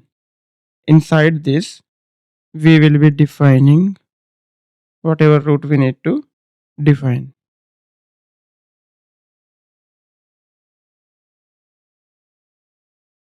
Let's say we are using the API and users. This is for users API main path. Okay, now let's define the, so first of all user will be registering, so we can create post. It will be the API users slash register. This will be appended here like this, register, etc. Okay, and post get put their multiple. So post get put their multiple request types, or you can say HTTP methods, because this is the post request. We are using the post for that because user will be submitting some data. That's why it is post.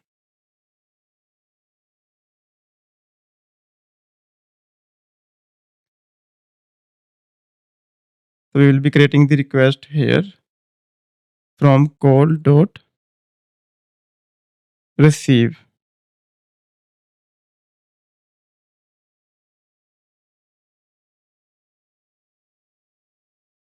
If you see, and it will, we can specify the type, whatever data class we have.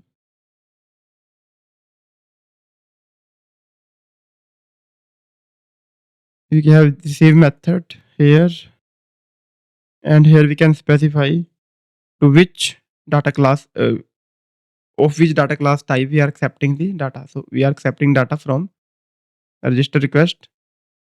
From the register API, we are accepting data of type register request. Okay, it will automatically do that casting.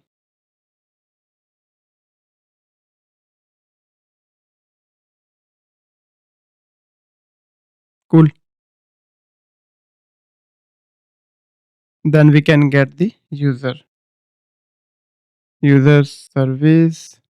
So yeah, basically here we need the user service as a dependency. Register user request, and this way it will be creating the user. If let's apply one check is not equal to null, then we will be responding with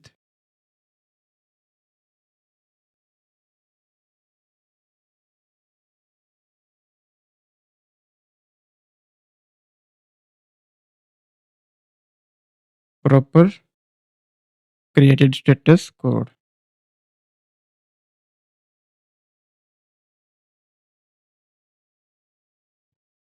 and with data, message and type info. So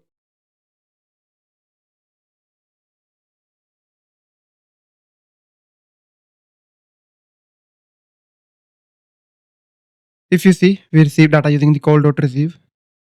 Call is again the routing call. Okay, this is the just inside the routing context we have routing call that is automatically available inside the these request methods inside the routing. From that we can get data, and similarly if we want to return we can call.respond.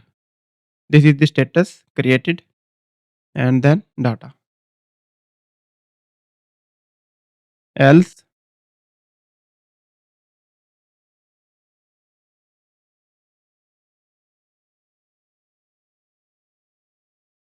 here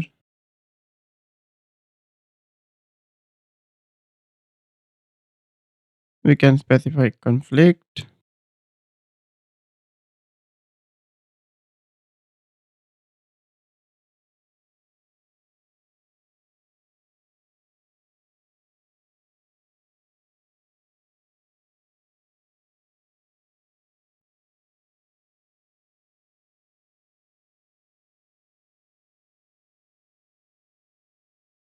So if user already exists, what will happen?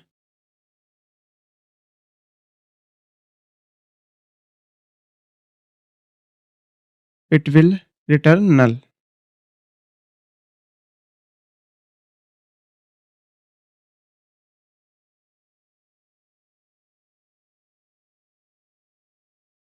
If it exists, yeah. So basically, if user exists, it will be returning the user directly.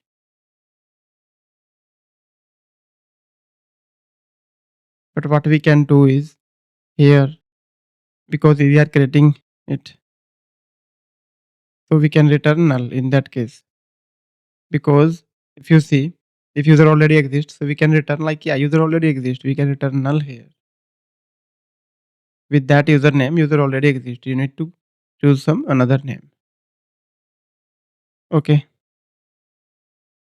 So what we can do is, if user is not null, it means it created the user. And if user is null, it means username already exists. There was one issue there. So yeah, we corrected that. Then this is done. Similar to this, we can create the login API. Again, inside the login, we have login user. Here we have login request. And that's it. Then again, we can see like if user is not equal to null, we can get the token. And here we will be using that method which we added. If you see generate token. Okay. Generate token passing the user. This will be the token. And finally we will be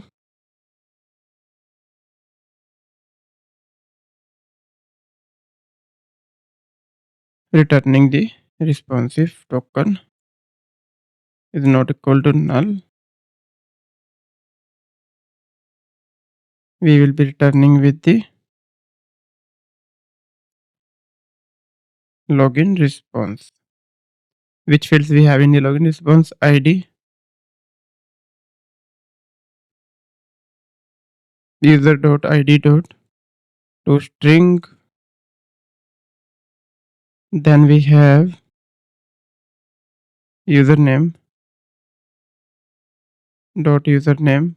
Then we have which fields token.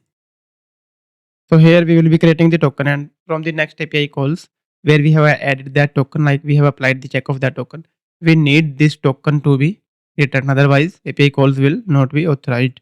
It will be returning not you are not authorized. Okay. And so here we will be returning okay. There we return the created. They are different codes. Okay. 2014 created, 2004 okay. Because here we are post API and we are creating something. That's why. So if token is coming as null, we can return something like invalid credentials maybe. Okay, so call.respond unauthorized. Let's pick this up. Unauthorized. Okay, here we can specify method invalid credentials. Okay, and here also if user does not exist, then also we can say invalid credentials. Then we have get request. It will be the path, like we just need the ID. It will be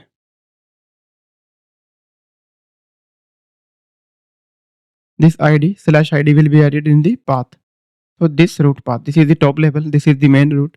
Except this, for all these APIs will be adding its path here like this. And for the ID case, we will be having the ID here. Okay. So this is the naming conventions for API.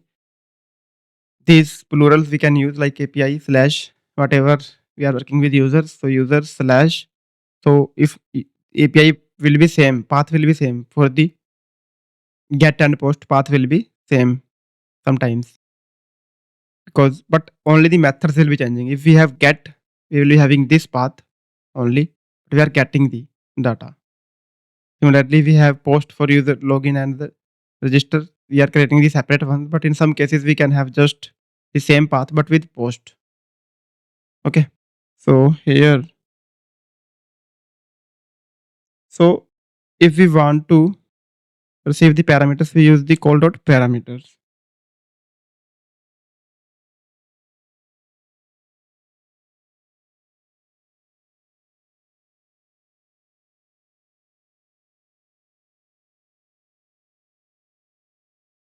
To int or null. So if id equal to null, then we can directly return bad request because we need invalid id format, or we can say something. Okay. Otherwise, and we can just return. Otherwise, if not null id, we will be getting the user using the user service dot get user by id. And if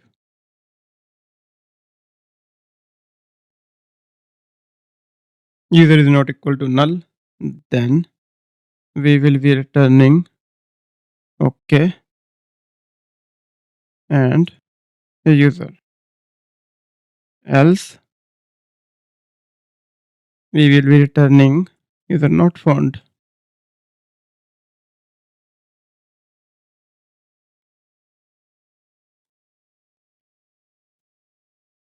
Okay, that's it.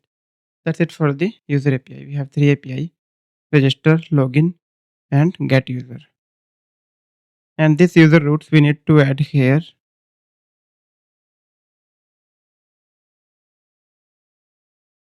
So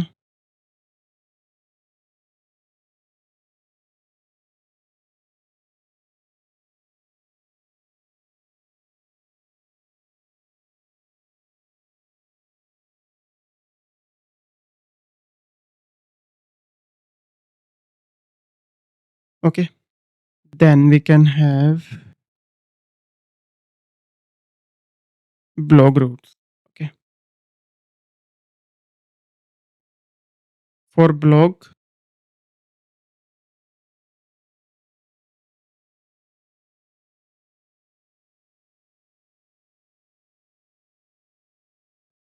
so here we need one more thing. We need to apply authentication. These API requests only authenticated user can call. For that, we need to apply these APIs only. We need to apply one authentication block as well here. Only authenticated user can call these APIs who have token, JWT token. Otherwise, we will not be able to call. So then let's again do this kind of stuff. So here in the API blogs, we will be getting all blogs. It will be just this path. There is no suffix here. Okay.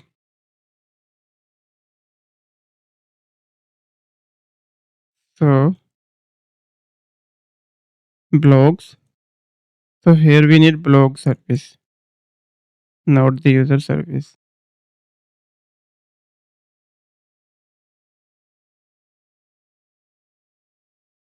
My bad. Here we don't need any request.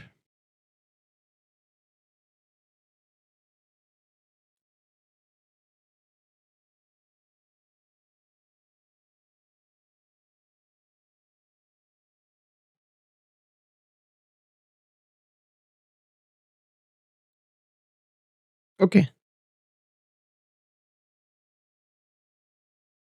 Blog services dot get blogs. It will return all blogs, and finally we will be just responding with the correct data and nothing else. It will be automatically returning the error message in case of user is not authenticated. We have applied this blog. Okay. Here we have blogs.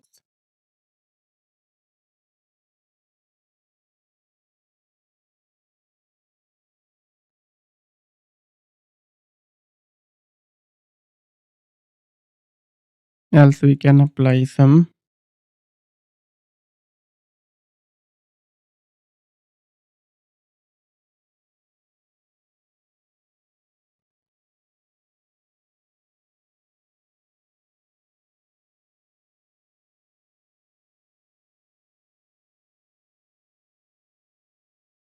we can just apply anything like there is some issue at gateway, maybe that kind of thing.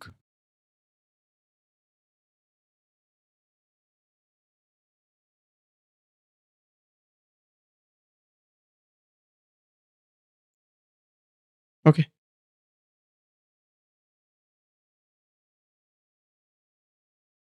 This is forget. Then we have post. If you see now, path will be the same. Depending upon the method, it will be accepting. So in the blog, this at this path, if we have calling the get method, it will be returning all the blogs.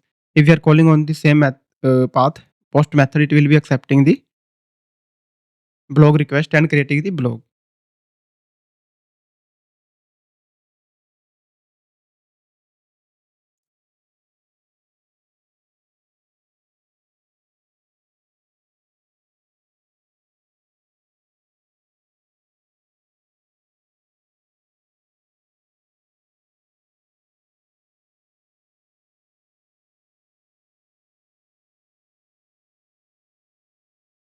Here we need to call the that authentication thing.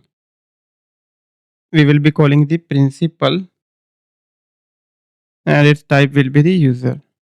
Okay. So if you remember,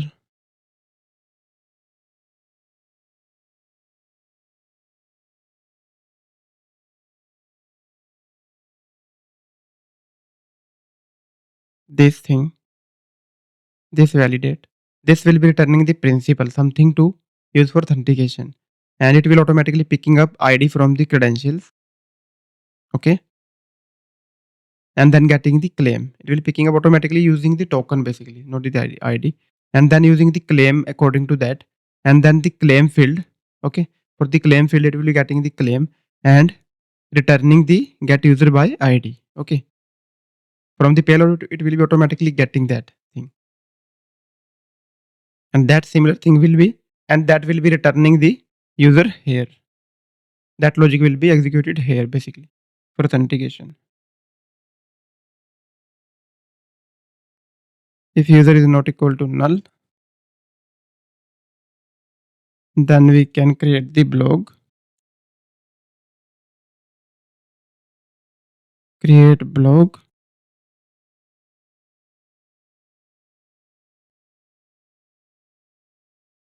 User.id.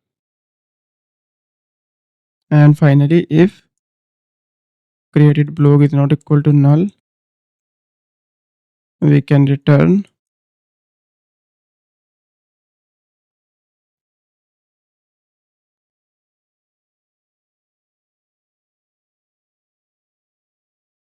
basically we can return created here 201.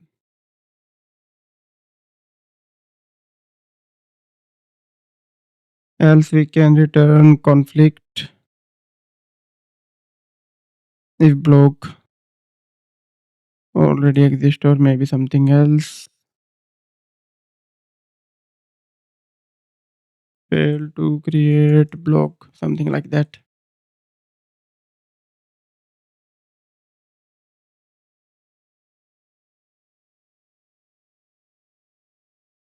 If it is null, author ID as well, we have null, then it will not be creating. Okay, we can return message according to our choice.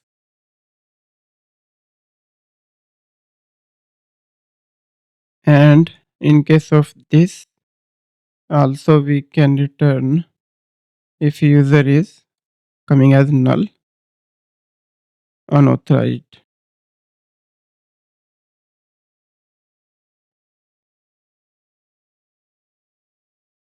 User not authenticated.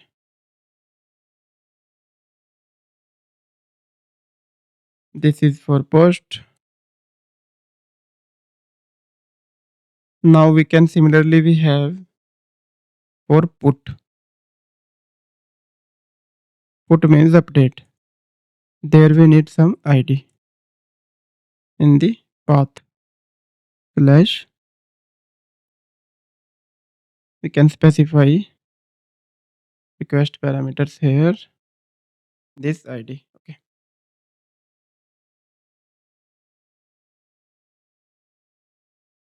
I guess we made one mistake here.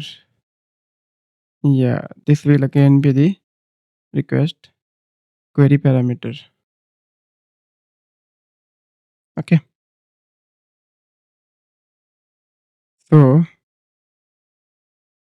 here we will be getting the again call dot parameters ID to internal.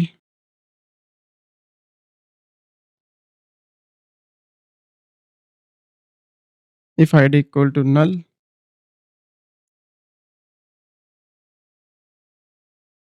we can return bad request,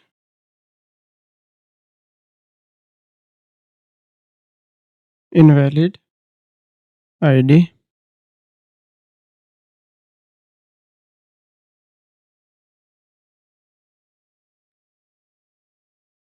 Otherwise, we are getting the user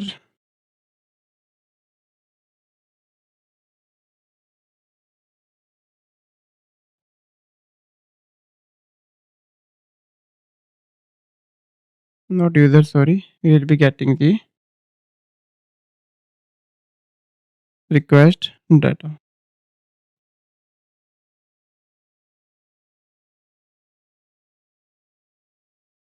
Receive update blog request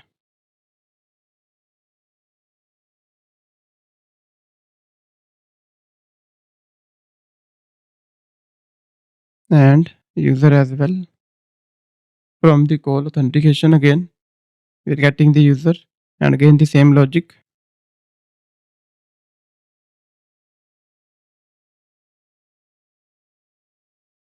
Oops, this is request, so we need to create update blog here.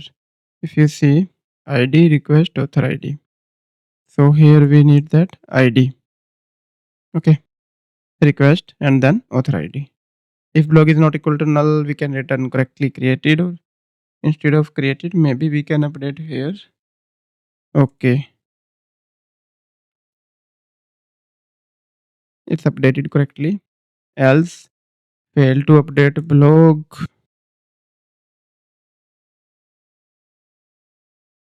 or maybe blog not found.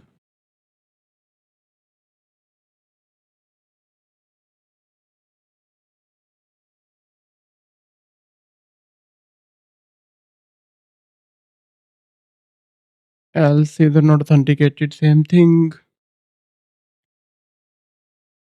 Okay, now we have delete. In the delete also, we need some ID.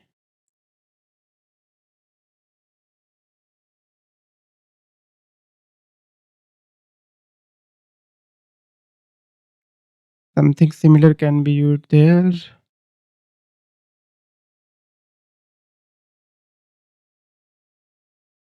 We can get the ID, otherwise we can return.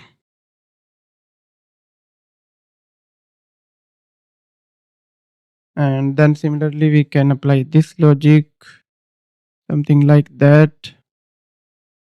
We can get the user, and if user is not equal to null, then we can delete blog. Inside the delete blog, we need ID and author ID. We can do like this. If blog is deleted,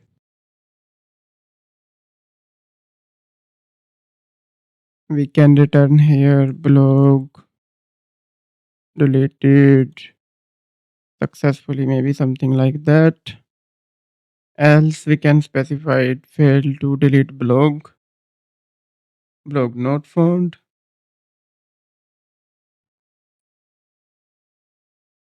For not found, we use the not found. Not found. Okay. Then finally, user not authenticated. That's it, done for this. Now we have here blog routes as well. We can get the blog service.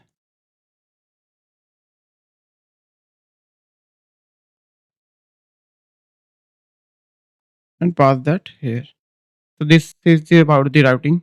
Routing is also done. So we can now test it.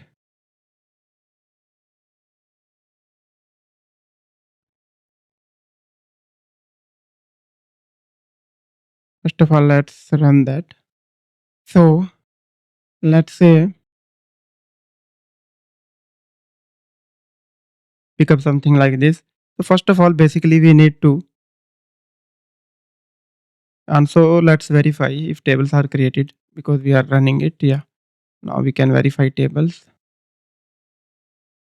You can see both tables are there. Okay, cool. So now let's try to register the user. API users. Okay, so post login, and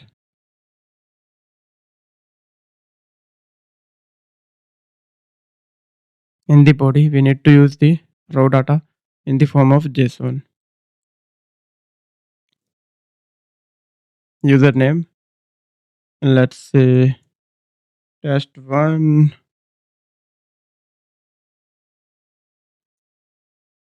Password, let's say, okay. So first of all, we need to create basically register user. There is some error, and if you see,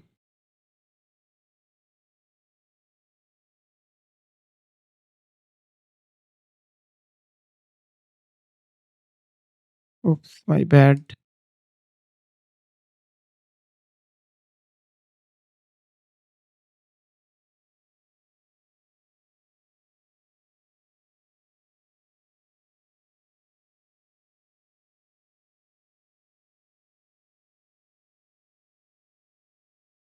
ID and username.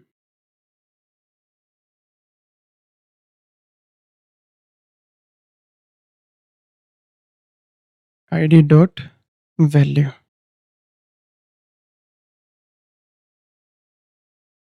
Okay, no worries.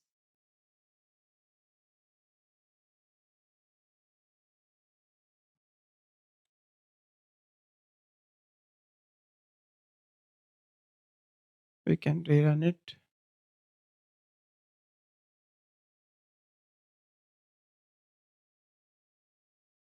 Now we can try again. Internal server errors. Unhandled post. If you see, it's not able to find this method. Okay, let's see. In the user routes,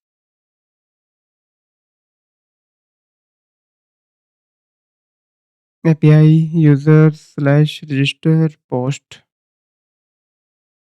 API users register.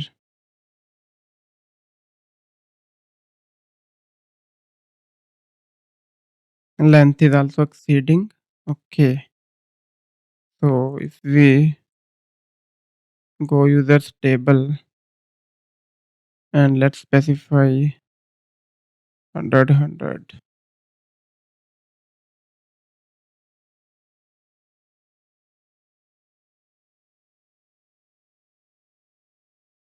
Okay, so we need to delete the now tables. Basically, we can drop two tables because some data type is changed. If we change something like in the tables, it recreates. So there are some effects on the table. So these few things changes, constraints changes. Okay, if you see now it's working fine. We created the user and it returned the ID, user ID and username. Now we can use the same for login as well.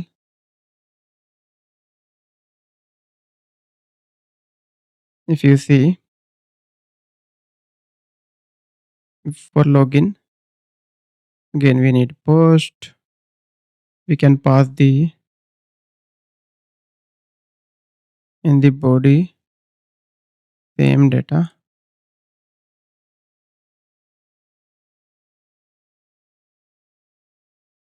If you see login successful, we get the token. This token we can use for other APIs like, let's say here we are creating the blogs. First of all, let's try to get the blogs. Nothing, unauthorized because we have not passed the token. So in the headers, we need to pass the authorization bearer that token. Now if you see, it's written okay. It means request is succeeding now with this token. But without this token, request is not working. It says unauthorized. Okay. And now let's say we create the blog. In the body, we put some data. Blog, first blog, title,